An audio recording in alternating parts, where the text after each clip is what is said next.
My name's Dan Martin and I'm a prosthetic effects artist, and my name normally comes about halfway through the end credits. This is one of the heads from High Rise. So this was based on a life cast of an SA they chose. This is a very, very soft silicone rubber. When we were actually in Belfast shooting it, I was stood next to the pathologist, an advisor for us. And they did the first take, so Tom cuts the top of the head and it bleeds, and the pathologist, under his breath, just to himself, said perfect, which was deeply, deeply satisfying. And then when they said cut, I heard Ben laugh and just say, "Oh God, what have I done?"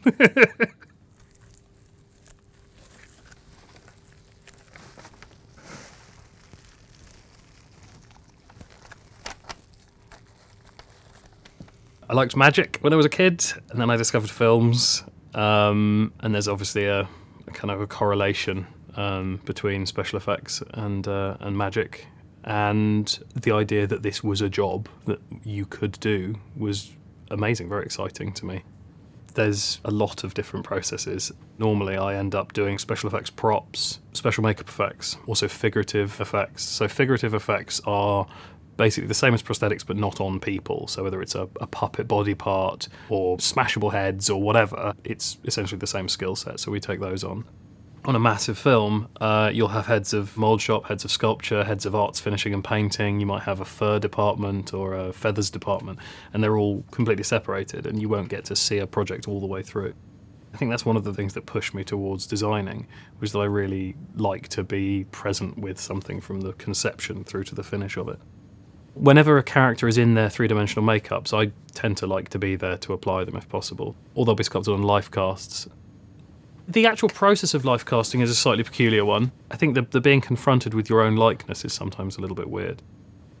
We didn't actually get to life cast Shelter, he wasn't in the country, so we had to source an existing life cast. So yeah, inside one of these are all your various flat plates. Because these are all negative forms, so that's the depth of the wound. That's a cheek piece with a cut in it. The big thing is that special effects was kind of a thief industry. We didn't have anything that had been developed specifically for us for a very long time. We were borrowing things from other industries.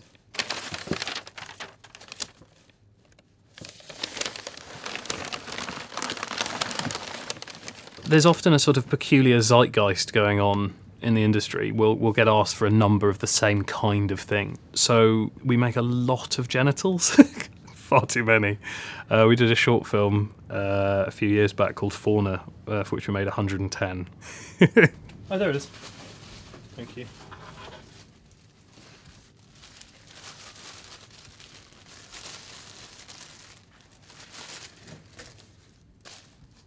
So yeah, that's